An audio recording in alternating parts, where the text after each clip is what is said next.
एक समय की बात है। एक गांव में दो बिल्लियां रहती थीं। वे अच्छे दोस्त थे और दोनों एक दूसरे के साथ बहुत प्यार से रहते थे। एक दिन दोनों बिल्लियां खेलते खेलते बहुत भूखी हो गईं। कुछ दूरी पर उन्हें रोटी का एक टुकड़ा दिखाई दिया। वे उस रोटी के लिए लड़ने लगे। एक बिल्ली ने कहा, मैंने इसे सबसे पहले पाया, इसलिए यह मेरा है।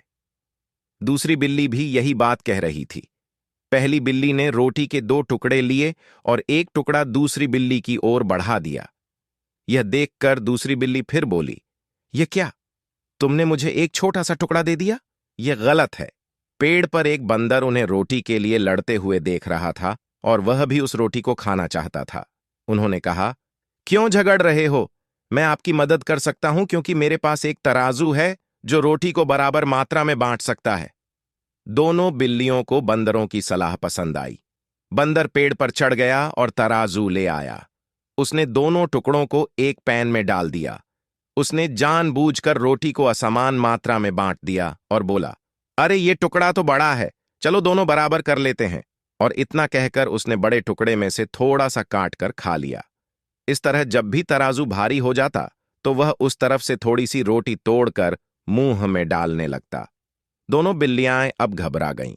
वह अब भी चुपचाप बंदर के फैसले का इंतजार कर रही थी, क्योंकि वे एक दूसरे को अधिक मात्रा में रोटी नहीं देना चाहते थे। आखिरकार ब्रेड के छोटे छोटे टुकड़े स्केल के पैन में थे। बंदर ने कहा, जैसा कि आपने देखा है कि मैंने अपने तराजू से रोटी बांटने का कठिन काम किया है, इसलिए मुझे अपनी मेहनत की मजदूरी तो मिलनी ही चाहिए। उसने रोटी के बाकी टुकड़े खा लिए। बेचारी बिल्लियां खाली चली गईं वहां से पेट। दोनों बिल्लियों को अपनी गलती का एहसास हो गया था और उन्हें लगा कि दूसरे उनकी कमजोरी का फायदा उठा सकते हैं।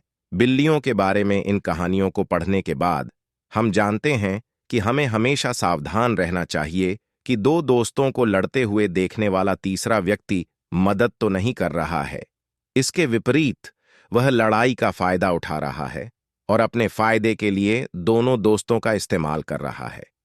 यह कहानी हमें सिखाती है कि जब दो लोग लड़ते हैं तो फायदा हमेशा तीसरे व्यक्ति को होता है।